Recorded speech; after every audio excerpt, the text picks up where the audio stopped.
নমস্কার, আপনারা দেখছেন হাই নিউজ। শুরু করছি আজকে নিউজ টুডে। কলকাতার নতুন পুলিশ কমিশনার করা হচ্ছে মনোজ ভার্মাকে। এতদিন রাজ্য পুলিশের এডিজি আইন শৃঙ্খলা পদে নিযুক্ত ছিলেন তিনি। সামলেছেন কলকাতা পুলিশের অতিরিক্ত কমিশনারের দায়িত্ব। মঙ্গলবার বিকেলে নবান্ন জানিয়েছে মনোজকেই কলকাতার নতুন পুলিশ কমিশনার করা হচ্ছে। কলকাতার সদ্য প্রাক্তন পুলিশ কমিশনার বিনীত গোয়েলকে পাঠানো হয়েছে এডিজি পদে, আর একই সঙ্গে কলকাতা এবং রাজ্য পুলিশের একাধিক পদে বদল আনা হয়েছে।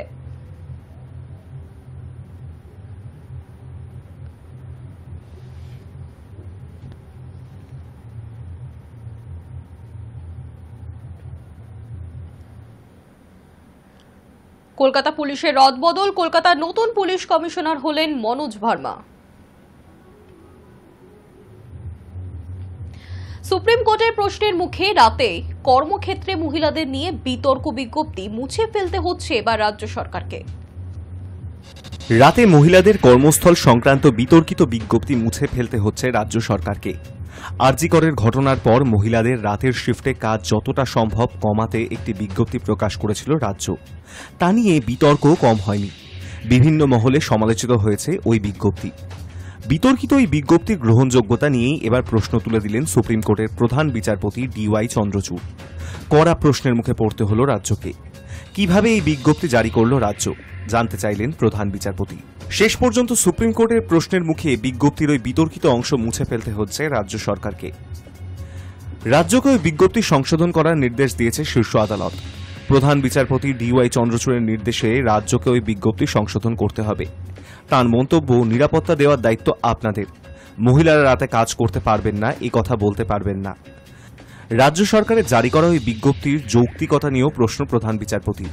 তিনি বলেন, বিমান পরিষেবা, সেনায় অনেক মহিলা রাতে কাজ করেন, ফলে এই বিজ্ঞপ্তি কেন? মঙ্গলবার শুনানির সময় এক আইনজীবী এই বিষয়টি নিয়ে আদালতের দৃষ্টি আকর্ষণ করেন। সঙ্গে সঙ্গে প্রধান বিচারপতির প্রশ্ন, এটি কিভাবে হতে পারে? মহিলারা এই ধরনের কোনো ছাড় চান না, তারা চান সমান সুযোগ। মহিলা ডাক্তাররা সব পরিস্থিতিতেই কাজ করতে চান, তাদের সব পরিস্থিতিতে কাজ করা উচিত। রাজ্যকে এটি সুনিশ্চিত করতে হবে। প্রধান বিচারপতির এই নির্দেশের পর রাজ্যের তরফেও আইনজীবী কপিল সিব্বাল আশ্বস্ত করেন, বিজ্ঞপ্তির ওই অংশটুকু মুছে দেওয়া হবে। ওই সরকারি বিজ্ঞপ্তির 5 ও 6 নম্বর অংশ নিয়েই মূলত আপত্তি ওঠে এজলাসে। সেই অংশটুকু মুছে ফেলা হবে বলে জানান কপিল সিব্বাল। সুপ্রিম কোর্টের এই নির্দেশকে স্বাগত জানিয়েছেন আন্দোলনরত মহিলা ডাক্তাররা।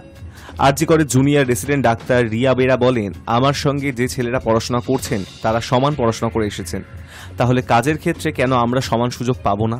আমরা তো খাঁচার পাখি নই।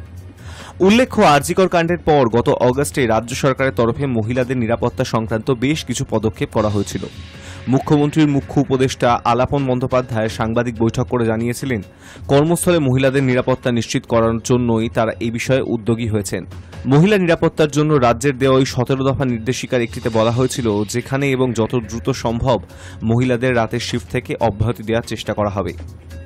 রাজ্যের ওই পদক্ষেপগুলির মধ্যে একটি ছিল সমস্ত হাসপাতালে মহিলাদের জন্য পৃথক বিশ্রাম কক্ষ, শৌচালয় এবং প্রতিটি তলায় জলের বন্দোবস্ত করা।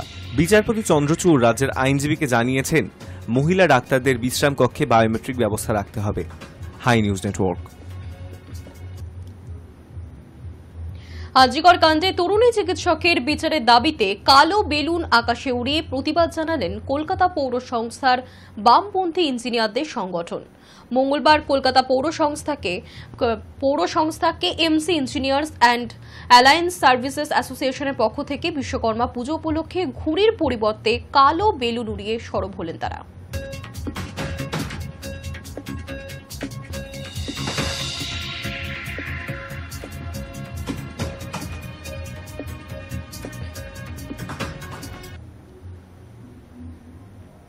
তৃণমূলের মুখপাত্র জাগো বাংলার সম্পাদক পদ থেকে ইস্তফা দিলেন দলের রাজ্যসভার সাংসদ সুখেন্দু শেখর রায়। সোমবার রাতেই ইস্তফাপত্র পাঠিয়েছেন বলে সূত্রের খবর।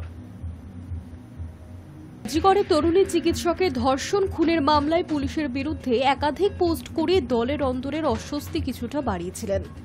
সমাজ মাধ্যমে একের পর এক পোস্ট বিতর্ক বাড়িয়েছিল। তার সমালোচনামূলক পোস্টের জন্য লালবাজারে তলবও করা হয়েছিল। আর এসবের মধ্যেই সোমবার রাতে তৃণমূলের মুখপাত্র জাগো বাংলার সম্পাদক পদ থেকে ইস্তফা দিলেন দলের রাজ্যসভার সাংসদ সুখেন্দু শেখর রায়। রাতে ইস্তফাপত্র পাঠিয়েছেন বলে সূত্রের খবর। তবে তা গৃহীত হয়েছে কিনা সে বিষয়টি এখনো জানা যায়নি। কখনো সিবিআইয়ের কাছে পুলিশ কমিশনারকে জিজ্ঞাসাবাদের আর্জি, কখনো ইঙ্গিতপূর্ণ কার্টুন পোস্ট করে সমালোচনার মুখে পড়েছিলেন বর্ষিয়ান এই রাজনীতিক সুখেন্দু শেখর রায়। দলকে অস্বস্তিতে ফেলা সাংসদকে সতর্কও করা হয়েছিল এই বিষয়ে। তবে নিজের পথে নিজের মতামতকে প্রকাশ করা থেকে বিরত থাকেননি। সোমবার রাতে জুনিয়র ডাক্তার এবং মুখ্যমন্ত্রীর বৈঠক ফলপ্রসূ হওয়ার পরও সোশ্যাল মিডিয়া পোস্টে নিজের মত জানিয়েছিলেন। আন্দোলনের সাফল্যের কথা উল্লেখ করে লিখেছিলেন সত্যমেব জয়তে। এসবের পাশাপাশি সোমবার রাতেই তিনি জাগো বাংলার সম্পাদক পদ থেকে ইস্তফা দেন। দলের এই মুখপত্রের সঙ্গে গোড়া থেকেই যুক্ত সুখেন্দু শেখর রায়। পত্রিকা সংক্রান্ত চূড়ান্ত সিদ্ধান্ত তিনি নেন। এবার সেই দায়িত্বই ছাড়লেন তিনি। তবে সুখেন্দু শেখরের ইস্তফাপত্র নিয়ে তৃণমূল শীর্ষ নেতৃত্বের তরফে এখনো কিছুই জানানো হয়নি। Hi news network. প্রকৃত তদন্তের স্বার্থে মুখ্যমন্ত্রী এবং পুলিশের তরফে আরও সহযোগিতা দরকার, জানালেন অধীর রঞ্জন চৌধুরী। আন্দোলনকারীদের দাবি মেনে নিল সরকার। পুলিশ কমিশনার ডিসি নর্থ পদে বদলের সিদ্ধান্ত করানো হচ্ছে। স্বাস্থ্য অধিকর্তা, স্বাস্থ্য শিক্ষা অধিকর্তাকেও করানো হচ্ছে। আজ বিকেল 4টের পর নতুন দায়িত্ব নেবে নতুন। দেখুন, সবাই জানছিল কাদের ত্রুটিতে, কাদের উদাসীনতায় এত বড় ঘটনা ঘটলেও তা তদন্ত হচ্ছে না, সবাই জানে। পশ্চিমবঙ্গের মুখ্যমন্ত্রী প্রথম দিনই বাংলার মানুষকে মিথ্যা প্রবাদ দিয়েছিলেন যে 7 দিনের মধ্যে সব আসামি অপরাধী ধরা পড়ে যাবে, যদি না পারি তখন সিবিআইকে দেবেন। এবার সিবিআইকে দেওয়ার পর সিবিআই ধরে নিক, সিবিআই বিচার করুক, সিবিআই ফাঁসি দিক, আমার আর কোনো দায়িত্ব নেই। কিন্তু এই নাছোড় এবং এই দীর্ঘস্থায়ী আন্দোলন বাংলার মুখ্যমন্ত্রীকে কাহিল করে দিয়েছে, দুর্বল করে দিয়েছে, আননার্ভ করে দিয়েছে। তাই তার ইচ্ছা না থাকলেও আন্দোলনের চাপে তাকে কিছু কিছু ক্ষেত্রে মানতে হচ্ছে। কিন্তু প্রকৃত তদন্তের স্বার্থে মুখ্যমন্ত্রীর তরফ থেকে আরো সহযোগিতা দরকার, পুলিশের তরফ থেকে আরো সহযোগিতা দরকার। একটা দুটো পদ সরানো মানেই সব তদন্ত শেষ হয়ে গেল তা নয়। গোটা ব্যবস্থার মধ্যে যে ঘুম ধরে আছে, গোটা ব্যবস্থার মধ্যে যে দুর্নীতির বাসা বেঁধেছে, সেখান থেকে স্বাস্থ্য ভবনকে রক্ষা করবে কি? আমার মনে হয় যেহেতু স্বাস্থ্য দপ্তর বাংলার মুখ্যমন্ত্রী মমতা ব্যানার্জি, তাই তদন্ত চলাকালীন স্বাস্থ্য দপ্তরের মন্ত্রী হিসাবে তার জায়গা অন্য কাউকে স্থলাভিষিক্ত করা হোক। মুখ্যমন্ত্রী মমতা ব্যানার্জি যিনি মুখ্যমন্ত্রী, তিনি মুখ্যমন্ত্রী থাকুন। চিকিৎসকের গাফিলতিতে সন্তান সহ মায়ের মৃত্যু ঘিরে তোলপাড় লালবাগ মহকুমা হাসপাতাল। মঙ্গলবার সকালে প্রসূতিকে হাসপাতালে ভর্তি করানো হলে দীর্ঘক্ষণ সময় ধরে ডাক্তারের অনুপস্থিতির অভিযোগ উঠছে পরিবারের। একটি সন্তানের জন্ম হলেও অপর সন্তান এবং মায়ের মৃত্যু হয়েছে। আর এই ঘটনায় চিকিৎসার গাফিলতির অভিযোগ তুলে বিক্ষোভ দেখান রোগীর পরিবার। পরিস্থিতি সামাল দিতে উপস্থিত হয় পুলিশ বাহিনী। পরিবারের দাবি, পুলিশের অভিযোগ জানাবেন তারা।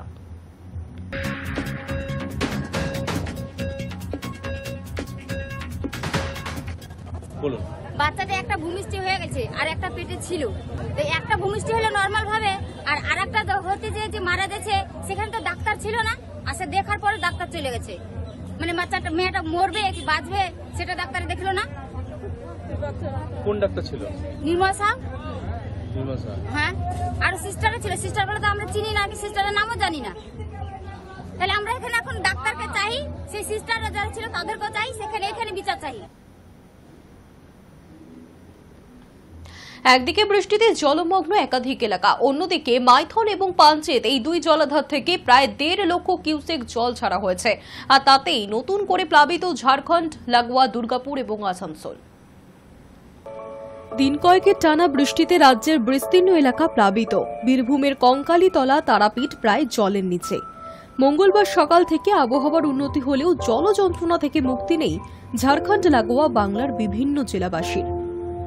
কারণ ডিভিসি থেকে জল ছাড়ার বিষয়টি অব্যাহত। মুখ্যমন্ত্রী মমতা বন্দ্যোপাধ্যায়ের আপত্তি উড়িয়ে মঙ্গলবার সকালেও জল ছাড়া হয়েছে বলে জানা যাচ্ছে। মাইথন এবং পাঞ্চেত দুই জলাধার থেকে প্রায় 1.5 লক্ষ কিউসেক জল ছাড়া হয়েছে, আর তাতেই নতুন করে প্লাবিত ঝাড়খণ্ড লাগোয়া দুর্গাপুর, আসানসোল। এছাড়া আগে থেকে প্লাবিত পশ্চিম মেদিনীপুরের বিস্তীর্ণ এলাকাও নতুন করে জলমগ্ন। তার মধ্যে নতুন করে জল ছাড়ায় পরিস্থিতির অবনতি হয়েছে। ডিভিসি সূত্রে খবর, নিম্নচাপের বৃষ্টির কারণে ডিভিসির মূলত দুটি জলাধার মাইথন এবং পাঞ্চেত ব্যারেজের উপর জলের চাপ বেড়েছে। তাই এই দুই ব্যারেজ থেকে সোমবার সন্ধ্যা থেকেই জল ছাড়া শুরু হয়েছিল। তা নিয়ে উদ্বেগ প্রকাশ করে মুখ্যমন্ত্রী মমতা বন্দ্যোপাধ্যায় ঝাড়খণ্ডের মুখ্যমন্ত্রী হেমন্ত সোরেনের সঙ্গে ফোনে কথাও বলেন। জানান, এভাবে জল ছাড়ায় বাংলায় বিপদ বাড়ছে। রাজ্যকে না জানিয়ে যাতে নতুন করে জল ছাড়া না হয় সেই বিষয়ে তাকে অনুরোধ জানিয়েছিলেন মুখ্যমন্ত্রী। কিন্তু মঙ্গলবার সকালে পরিস্থিতি বলছে বাংলার মুখ্যমন্ত্রীর কোনো আপত্তি অনুরোধকে গুরুত্ব দেওয়া হয়নি।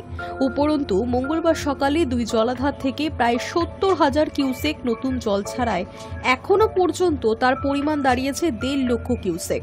এর মধ্যে মাইথন থেকে প্রায় 1 লক্ষ এবং পাঞ্চেত থেকে প্রায় 49 লক্ষ কিউসেক জল ছাড়ার সিদ্ধান্ত নেওয়া হয়েছে। পশ্চিম বর্ধমানের দুর্গাপুর ব্যারেজ থেকে বেশি মাত্রায় জল ছাড়া হলে দক্ষিণবঙ্গের একাধিক জায়গা প্লাবিত হওয়ার আশঙ্কা রয়েছে।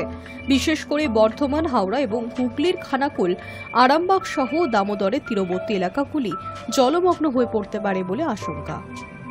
High news network.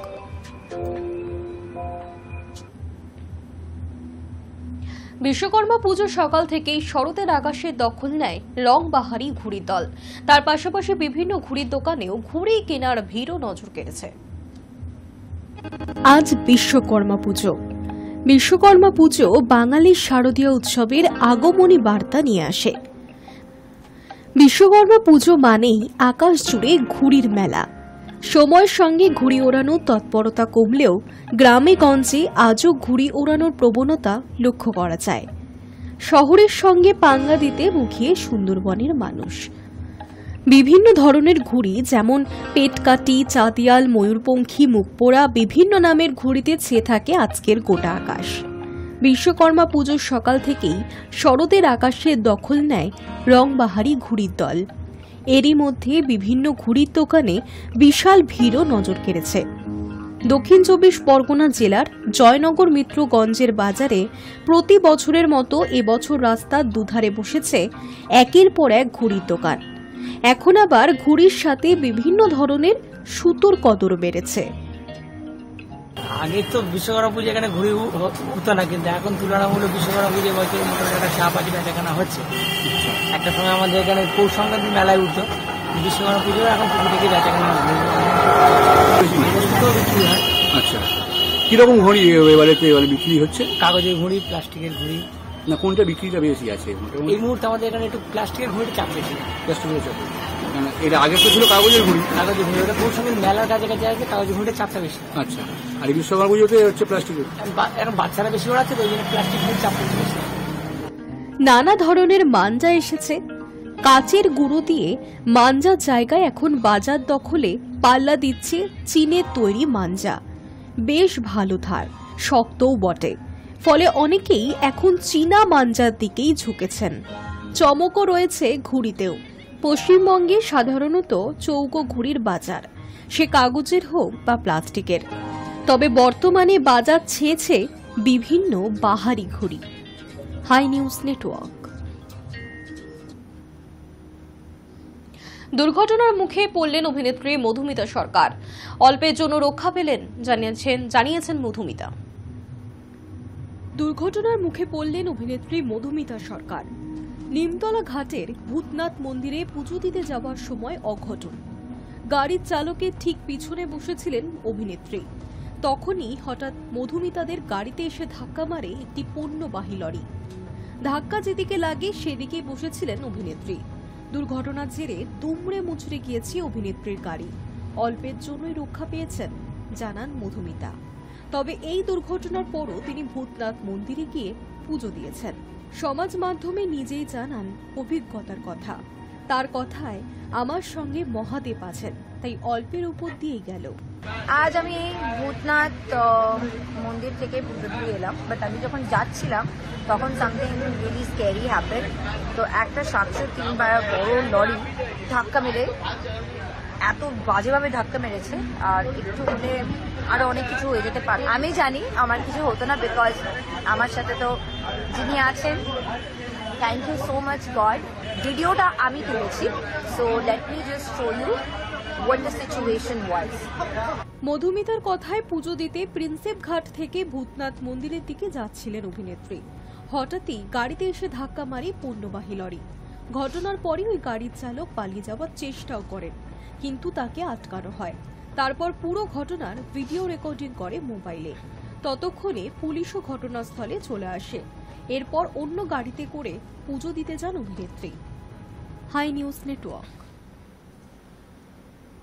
News today এখনকার মতো এই পর্যন্তই। দেখতে থাকুন হাই নিউজ, নির্ভীক নিরপেক্ষ।